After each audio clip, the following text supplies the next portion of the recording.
যে খ্রিস্টান সেও মৌলবাদী, আমরা সবাই মৌলবাদী। এখন তুমি বুঝতে চাচ্ছ এক্সট্রিমিস্ট, এটা দুটা পার্থক্য জিনিস। সুতরাং আপনারা যে ওষুধগুলি নিয়ে বাজারে বেরিয়েছেন এগুলি পুরানো ওষুধ, আর কাজ হবে না। বৈজ্ঞানিক যুগে নতুন নতুন ওষুধের প্রয়োজন। এখন আমার বয়স 87, আমি যদি আমার 27 বছরের ফটো লাগাই দিই বাইরে, মানুষে কি বলবে, বলে তোর মাথা খারাপ। এখনকার সাথে যুগের সাথে তাল মিলিয়ে চলেন। আমরা কেন এখানে আসছি? সবাই মনে করে বোধ হয় জামাত ইসলাম মানে এখানে সব মৌলানা।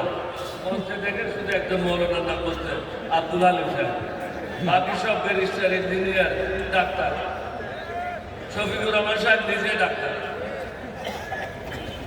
সব শিক্ষিত লোকের সমাবেশ, সমাগম 11 দলীয় উপজন্য হয়েছে। সুতরাং সমগ্র জাতিকে বলবো, ভুল করবেন না। আমি একজন মুক্তিযোদ্ধা, এটা হলো আমার জীবনের শেষ যুদ্ধ। এই যুদ্ধ হলো সন্ত্রাসীদের বিরুদ্ধে,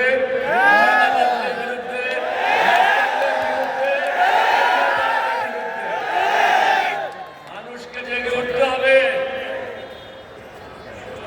কয়েকটা টাকার বিনিময়ে, মিথ্যা কথার আশ্বাসে জাতিকে বিক্রি করবেন না। বিগত 25 বছর মোদির গোলামি করেছে তারা। মোদির গোলামদেরকে আপনারা ভোট দেবেন না, দিন খেলাপিদেরকে ভোট দেবেন না, মাস্তানদেরকে ভোট দেবেন না, সন্ত্রাসীদেরকে ভোট দেবেন না।